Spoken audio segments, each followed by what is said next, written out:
Halo, apa khabar semua? Saya Lee Kuet Hui, boleh panggil saya Miss Lee. Saya merupakan pensyarah ekonomi dari College Matrikulasi Perak. Saya juga merupakan peserta bagi Akademi YouTuber Guru Malaysia. Video ini adalah berkenaan dengan perbincangan soalan mencabar minda set yang ketiga. Untuk maklumat anda, perbincangan soalan ini sebenarnya merupakan soalan-soalan yang ditanya oleh pelajar MIS. Okey, jadi sekarang marilah kita tengok perbincangan soalan mencabar minda set 3 soalan objektif. Soalan dia. Kat sini kita nampak kalau kelok penawaran ini adalah berkenaan dengan kelok SS lah yang tak anjau sempurna pada tingkat output 20 unit. Jika fungsi permintaan ialah QD sama dengan 40.5p, tentukan harga keseimbangan. So, kita nak cari harga keseimbangan tu berapa. Okey, sekarang kita cuba tengok dari segi kelok penawaran dulu ya. Okey, kalau katakan kelok penawaran, okey, Miss cuba sediakan kat sini ya. Okey, so ini paksi Y kita labelkan P dan paksi X ini kita labelkan Q. Yang ini asalan. Kalau kelok penawaran yang tak anjau sempurna. So, kalau tak anjau sempurna, dia menegak ke? Mendata ke? Sepatutnya menegak. Ya, itu adalah tak anjau sempurna dan itu adalah kelok SS. Kita labelkanlah kelok S pada tingkat output 20. Okey, so output kat sini adalah 20. Kalau kita tengok raja ini bermaksud sebenarnya kuantiti ditawar bagi para berkenaan tidak akan dipengaruhi oleh tingkat harga. Kalau katakan harga turun, kuantiti ditawar dia 20 unit. Kalau katakan harga meningkat, kuantiti ditawar dia masih 20 unit. Itu bermaksud tak anjau sempurna. Dengan reti kata lain, fungsi penawaran yang diperoleh dekat sini, kita terus bagi tahu QS sama dengan 20. Okey, jadi nak tentukan keseimbangan. Keseimbangan dicapai, ini syarat keseimbangan pasarannya, maka kita kata QD sama dengan QS. Okey, QD sama dengan QS. QD kita guna yang ini 40.5p sama dengan QS. Inilah QS kita iaitu 20. Okey, jadi yang ini kita pindah ke belakang, yang ini kita pindah ke depan. 40 yang positif jadi negatif 20 sama dengan 5p. Okey, sebab ini negatif pindah ke belakang dia jadi positif lah. Dan kita selesaikan dia. 5p sama dengan 20, maka p kita akan sama dengan RM4. Jadi harga keseimbangan kita sama dengan RM4. Jadi jawapan yang sepatutnya adalah A bagi soalan tersebut. Okey, jadi sekarang marilah kita sambung soalan yang seterusnya. Soalan yang kedua. Syarikat BB Sendirian Berhad yang mengeluarkan madu asli mempunyai maklumat kos dan hasil seperti berikut. Okey, jadi yang berkaitan dengan ini dia akan senaraikanlah apa itu jumlah kos, apa itu jumlah hasil dan jumlah hasil iaitu 3,000. Jadi pelajar kena tahu jumlah hasil itu adalah TR lah, total revenue. Dan kita sambung dengan kos berubah. Kalau kos berubah dekat sini, total variable cost, TVC, sama dengan 2,000. Dan kemudian diikuti dengan kos tetap, total fixed cost, TFC, sebanyak 2,000. Okey, jadi dekat sini kita akan dapati, kalau saya nak cari TC, rumus dia kita guna TVC tambah dengan TFC. Okey, so kalau TVC kita 2,000 tambah dengan TFC kita 2,000 juga, maka TC kita sama dengan 4,000. Okey, kalau katakan sekarang saya nak tentukan sama ada syarikat BB Sendirian Berhad ini dia dapat keuntungan ke ataupun tentukan jenis keuntungan dia. So, rumus dia untung sama dengan TR tolak TC. Dan TR kita adalah 3,000. TC kita 4,000. Maka kita dapat negatif RM1,000. So, tanda negatif dekat sini sebenarnya menunjuk bahawa firma ini memperoleh untung kurang normal, iaitu rugi. Okey, dan kalau kita tengok option yang diberi dekat sini, semua berkaitan dengan teruskan operasi dan juga berhenti operasi. Okey, maka sekarang pelajar kena fikir, kalau katakan sesebuah syarikat itu, apabila dia memperoleh untung kurang normal, masa itu dia akan mempertimbangkan sama ada dia nak teruskan operasi ataupun berhenti operasi. Okey, jadi kalau nak teruskan operasi ataupun berhenti operasi itu, kita akan tengok hubungan antara TR dengan TVC. Kita ulang kaji sikit. Okey, kalau katakan, okey, Miss guna pen yang berwarna lain. Kalau TR melebihi TVC, itu bermaksud dia akan teruskan operasi. Kalau kita kata TR sama dengan TVC, itu bermaksud dia telah mencapai titik tutup firma. Ingat, titik tutup firma ini merujuk bahawa firma boleh teruskan operasi ataupun firma nak berhenti operasi pun boleh. Tetapi dekat sini kita akan galakkan supaya firma tersebut teruskan operasi. Okey? Dan lagi satu situasi di mana TR kurang daripada TVC dan pada masa itu kita kata firma akan berhenti operasi. Okey, so tengok tiga situasi ini ya. Ini merupakan tiga keadaan yang pelajar sudah pelajari. Jadi sekarang kita akan tengok situasi yang diberikan. Dia boleh sama dengan mana satu. Okey, kita cuba tengok TR kita 3,000, TVC kita 2,000. Maka kita dapati bahawa TR melebihi TVC.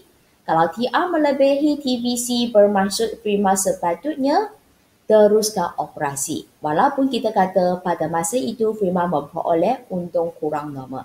Jadi jawapan dia dekat sini, menutup operasi salah, menutup operasi pun salah, meneruskan operasi dalam jangka pendek. Ya, jawapan dia adalah C dan D pula. Menutup operasi pun salah. Okey, jadi jawapan yang paling tepat untuk soalan 2 ini adalah C. Okey? Kita sambung dengan soalan yang seterusnya. Soalan yang ketiga. Perbezaan antara firma persaingan bermonopoli dan firma persaingan sempurna dalam jangka panjang.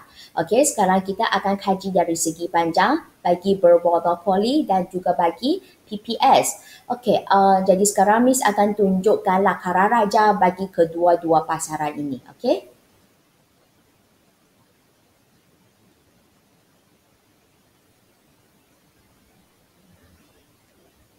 Okey, yang ini adalah firma bermonopoli. So, ingat ini CPR.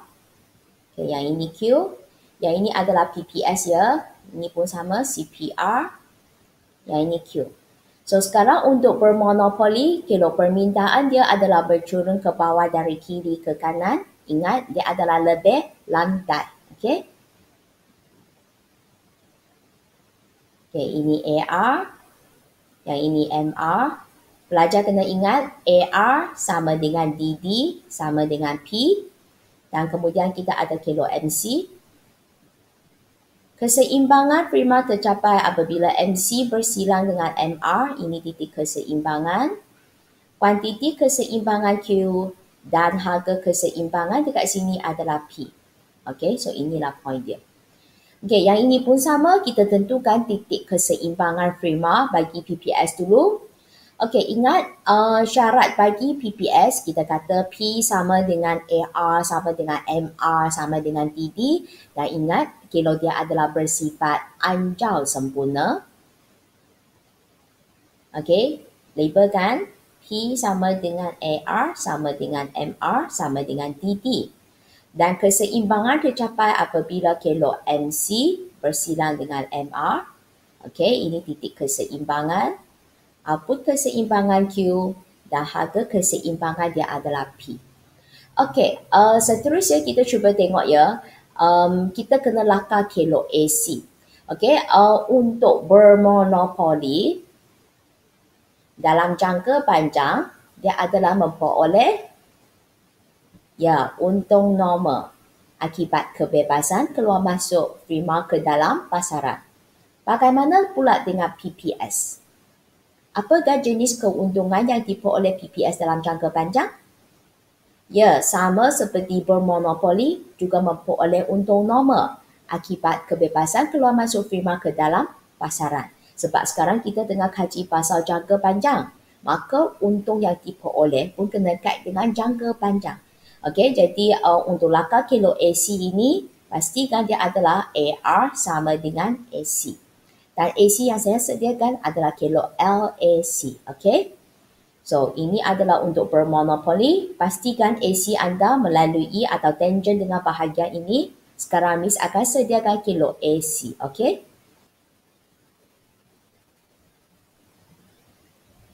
Okey, dan labelkan LAC. MC ini pun sama, labelkan LMC ya. Lepas tu, check semula. Pastikan ini adalah titik minimum AC. Okey, so turun minimum, kemudian dia meningkat. Dan tangent pada point sini. Titik A sini. Okey. Kemudian bagi PPS pula, pastikan AR dia juga sama dengan AC. Okey, AR dekat sini, maka ini akan jadi titik minimum AC lah sebab MC melalui point ini juga. So sekarang Miss akan sediakan kilo AC bagi PPS. Okey. LAC. MC ini pun sama, labelkan LMC. Semak semula, pastikan titik E ini merupakan titik minimum bagi LAC. Okey, sekarang kita cuba tengok. Keuntungan firma persaingan bermonopoli lebih tinggi daripada firma persaingan sempurna. Lebih tinggi ke? Tak ada kan? Kedua-dua pun dapat untung normal. Okey, maka itu bukan jawapan yang kita nak pilih. Okey, seterusnya B. Tingkat harga firma persaingan bermonopoli lebih tinggi daripada harga firma persaingan sempurna. Okey, kita tengok dari segi harganya, kan P sama dengan DD sama dengan AR kan? So sekarang Miss nak tanya, kilo DD bagi bermonopoli, kenapa kilo dia mencerun ke bawah dari kiri ke kanan? Apakah peranan dia? Ya, dia sebagai penentu harga. Kan kita kata firma bermonopoli ini dia mempunyai sedikit kuasa untuk menentukan harga kan? Okey, kalau kita tengok yang PPS punya. Okey, P sama dengan AR sama dengan MR sama dengan DD. Kenapa kilo permintaan bagi PPS bersifat anjau sempurna? Apakah peranan dia? Ya, dia sebagai penerima harga. Dia hanya terima sebarang harga yang telah ditetapkan di pasaran. Okey, dengan reti kata lain, disebabkan bermonopoli mempunyai kuasa untuk menentukan harga. PPS tak ada. Okey, jadi maka kita kata harga firma persaingan bermonopoli yang adalah lebih tinggi daripada harga firma persaingan sempurna. Ya, itulah jawapan dia. Okey, kita sambung lagi soalan C. Kecekapan pengeluaran firma persaingan bermonopoli lebih tinggi daripada firma persaingan sempurna. Okey, apa itu kecekapan pengeluaran? Apakah syarat dia? Kita kata di mana AC dia adalah minimum kan? Itu kecekapan pengeluaran kan? Cuba tengok bermonopoli. Tengok pada Q. Masa dia beroperasi itu, adakah masa itu LAC dia minimum? Bukan. Pada masa itu LAC sedang menurun, okey, bermaksud bermonopoli, dia sebenarnya tidak mencapai kecekapan pengeluaran. Kalau banding dengan PPS, kita cuba tengok, PPS beroperasi pada Q kat sini kan. Bagi dia naik sehingga sentuh AC. Adakah ini titik minimum AC? Ya, kalau ia bermaksud dia sebenarnya mencapai kecekapan pengeluaran. Tapi ayat dekat sini, kecekapan pengeluaran firma persaingan bermonopoli lebih tinggi daripada firma persaingan sempurna. Jadi salah bagi pernyataan tersebut. Okey, kita sambung dengan yang terakhir, option D.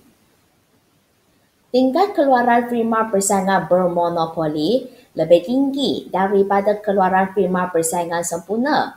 Okey, kalau tengok tingkat keluaran dekat sini, mungkin anda tak berapa nampak. Cuma kita fikir balik ciri-ciri bagi PPS dengan bermonopoli dari segi bilangan pengeluar. Okey, kan saya kata PPS itu mempunyai pengeluar yang paling banyak kan? Diikuti dengan bermonopoli dan akhirnya monopoli. So, bermaksud PPS punya keluaran sepatutnya lagi banyak berbanding dengan bermonopoli punya. Jadi ayat dekat sini, tingkat keluaran firma persaingan bermonopoli lebih tinggi daripada keluaran firma persaingan sempurna. Maka salah pernyataan ini juga. Okey, jadi jawapan yang paling sesuai lah untuk soalan ini adalah B. Okey, kita sambung dengan soalan yang seterusnya. Soalan yang keempat. Jadual 2 menunjukkan kos dan hasil sebuah firma pasaran persaingan sempurna dalam jangka pendek. Okey, ingat kita tengah kaji PPS ya. Kemudian jadual 2 ini dia ada hasil sud.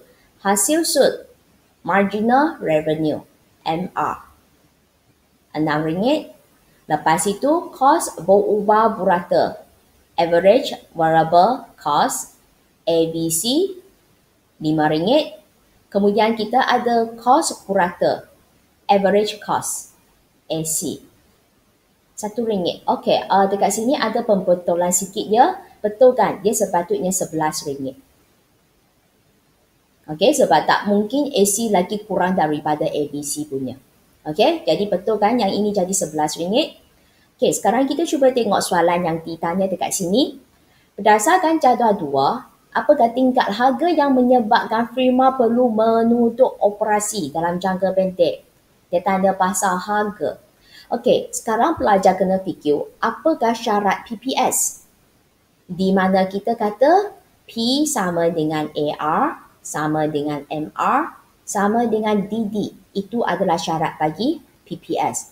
So, kat sini jadual yang diberikan dia adalah cerita pasal MR saja. Yang ini.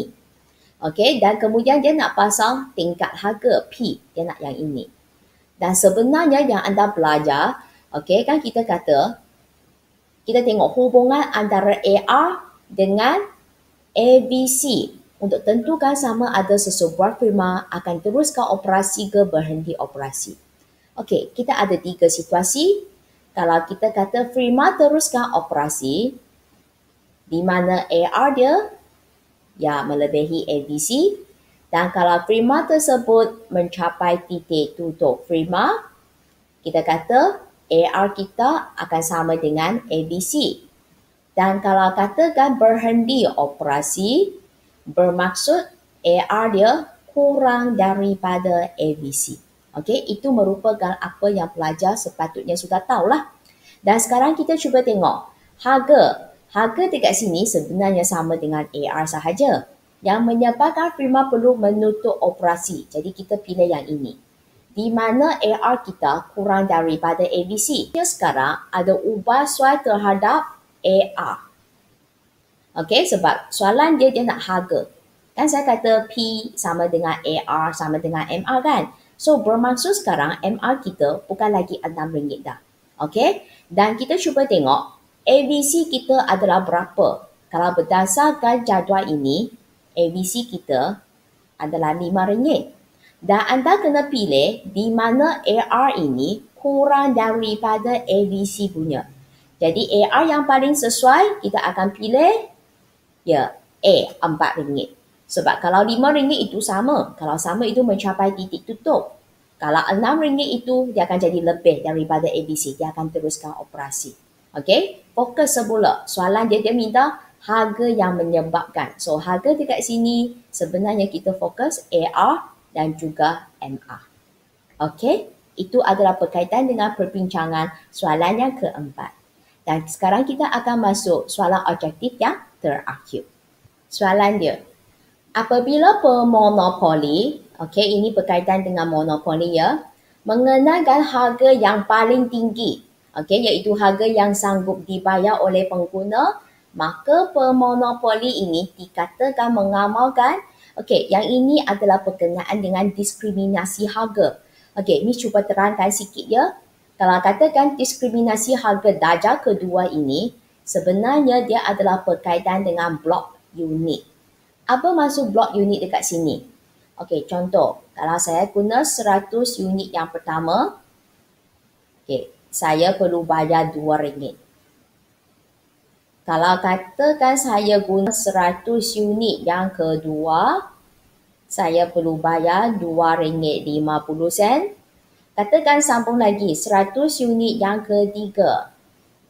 Saya kena bayar RM3. So, ini sebenarnya merujuk kepada blok unit, iaitu diskriminasi harga darjah yang kedua. Dan biasanya ini adalah dikenakan terhadap bekalan air, bekalan elektrik. Okey, sebab kan kita kata nak jimatkan penggunaan elektrik dengan air kan. Maka semakin banyak yang digunakan, okey, semakin tinggilah harga yang akan dikenakan. Okey, itu adalah diskriminasi harga darjah kedua. Okey, ikut blok ataupun unit. Kalau diskriminasi harga darjah yang ketiga ini, sebenarnya dia adalah berkenaan dengan pasaran. Okey, apa maksud pasaran dekat sini? Dia akan ikut dari segi cantina ke? Okey, mungkin dia akan tengok dari segi umur ke? Okey, ataupun dari segi geografi. Lagi satu adalah berkenaan dengan profession. So, profession ini adalah berkenaan dengan bidang pekerjaan dia lah. Okey, apa maksudnya diskriminasi harga darjah yang ketiga ini? Saya cuba bagi satu contoh lah. Kan tadi saya kata dia adalah ikut pasaran kan? So, kalau katakan sekarang, okey, kita kata penjual lah ataupun pemonopoli ini, dia tahu profession anda. Kalau katakan dia tahu ini adalah, apa profession dia adalah sebagai seorang lawyer ke, doktor pakar ke, maka dia pun tahu bahawa tingkat pendapatan dia adalah tinggi kan. Okey, maka dia akan kenakan harga yang lebih tinggi. Okey, bagi barang yang dia ingin beli tersebut. Okey, itu adalah diskriminasi harga bagi darjah yang ketiga. Okey, bagi diskriminasi harga darjah pertama pula, sebenarnya ini adalah berkenaan dengan lebihan pengguna. Masih ingat lebihan pengguna? Anda pernah belajar masa bab 2 kan? Okey, kan dia adalah berkenaan dengan apa? Perbezaan antara harga yang sanggup dibayar dengan harga pasaran. Okey, jadi dekat sini kalau diskriminasi harga darjah pertama itu sebenarnya dia adalah merujuk bahawa pemonopoli ini dia akan kenakan harga yang sanggup dibayar oleh pengguna. Dengan reti kata lain, pada masa itu pengguna memang tidak akan terima sebarang lebihan pengguna pun. Okey, dan yang ini darjah pertama, kedua, ini dua serentak lah. Okey, sekarang kita tengok semula soalan dia. Apabila pemonopoli mengenakan harga tinggi yang disanggup bayar oleh pengguna. Okey, maka jawapan yang paling sesuai adalah ya, C. Diskriminasi harga darjah pertama. Sebab tadi Miss pun sudah beritahu yang ini adalah berkenaan dengan lebihan pengguna. Okey, untuk maklumat pelajar, sebenarnya soalan ini dia merupakan soalan daripada bab 6 struktur pasaran di bawah monopoli. Tetapi soalan yang berkenaan dengan diskriminasi harga sekarang memang tak ada dalam silibus anda dah. Okey, yang ini sudah keluar daripada sukatan matrikulasi. Tapi yang ini masih wujudlah untuk pelajar tingkatan 6.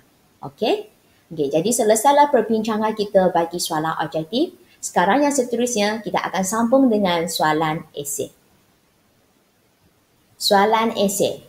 Soalan dia, dengan bantuan jadual dan raja, so kena tahu apa beza jadual dengan raja ya, bagaimana hukum utility sud berkurangan dapat diterangkan. Okey, so jadual tu macam mana? Inilah bentuk jadual. Okey, kemudian kalau raja kena sediakan paksi X, paksi Y punya. Itu beza antara jadual dengan raja. Jadi untuk soalan ini kita kena sediakan kedua-dua ini. Dan kemudian dia nak anda jelaskan berkaitan dengan apa? Hukum utility sud berkurangan. Okey, kalau hukum utility sud berkurangan, apakah syarat yang kita bincangkan dekat sini? Ya, kita kata kalau Q meningkat, maksudnya semakin banyak penggunaan sesuatu barang, MU dia macam mana? MU dia turun sebab sudah kata hukum utility sud berkurangan. So ingat inilah syarat dia. Di mana kita akan fokus syarat ini nanti. Okey, so sekarang yang pertama saya akan sediakan jadual dulu, diikuti yang kedua nanti saya akan sediakan raja. Okey?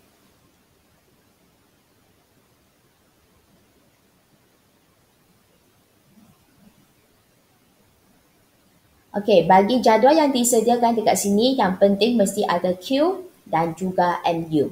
Ingat, Q dekat sini kurungan unit. Kalau MU, kurungan UTIL, iaitu utility suite. Yang paling penting kena ada dua inilah. Dan mungkin ada pelajar dia ada sediakan satu kolom lagi yang berkaitan dengan TU pun boleh, tak ada masalah. Okey, cuba sekarang Miss akan fokus apa yang diperlukan sahaja. Sebab cara kita Q meningkat, MU turun. Okey, jadi pastikan nanti dalam jadual ini anda menunjukkan Q anda semakin meningkat dan pastikan MU ini anda tunjukkan bahawa dia semakin menurun. Okey. Jadi Q yang semakin meningkat 0, 1, 2, 3. Okey, cukuplah. Okey, bagi MU pula kita mula dengan dash dulu. Lepas tu katakan sini 8. Kemudian dia turun 7. Turun lagi 5. Pastikan dia adalah semakin menurun. Okey. Selepas jadual yang disediakan ini, kita perlu tahu macam mana nak huraikan jadual ini. Okey, kita cuba tengok ya. Kita pilih yang dari 1 ke 2. Okey, huraian yang pertama, tambahan. Tambahan apa ni? Tambahan penggunaan barang. Barang dekat sini merujuk sesuatu barang lah. Daripada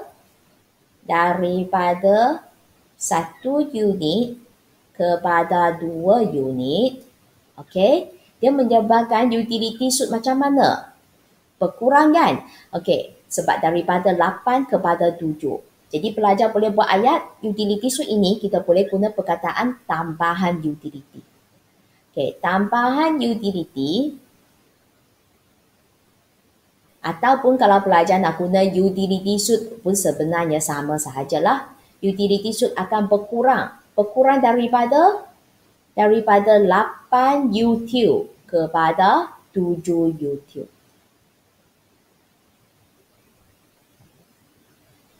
Okey, jadi itu adalah huraian yang pertama lah daripada jadual tersebut. Kalau katakan kita nak hurai lagi, okey, boleh tambah lagi satu. Cuba tengok. Tambahan penggunaan sesuatu barang daripada 2 kepada 3 unit, maka dia menyebabkan tambahan utility ataupun utility suite berkurang ataupun menurun daripada 7 util kepada 5 util. Okey, sebenarnya ayat dia lebih kurang sama sahaja, cuma kita ubahlah dari segi figure yang dinyatakan dekat sini, contoh perangga dia sahaja. Okey, jadi settle lah untuk huraian jadual ini. Okey, seterusnya apa yang kita boleh buat? Okay, ini anda huraikan sendiri ya. Selain daripada jadual, kan tadi kita kata kita kena sediakan raja juga kan? Okey, sekarang kita akan buat raja. Okey, yang ini pertama ya, jadual. Sekarang yang kedua saya akan buat raja. Okey, jadi ini asalan paksi Y dia ikut yang ini, MU kurungan util, dan paksi S dia Q kurungan unit. Okey, anda cuba tengok Q kita semakin meningkat, MU kita semakin menurun. Menunjukkan hubungan apa? Hubungan yang songsang. Kalau hubungan songsang itu sebenarnya dia adalah menunjuk bahawa kilo MU yang kita peroleh itu adalah mencerun ke bawah dari kiri ke kanan.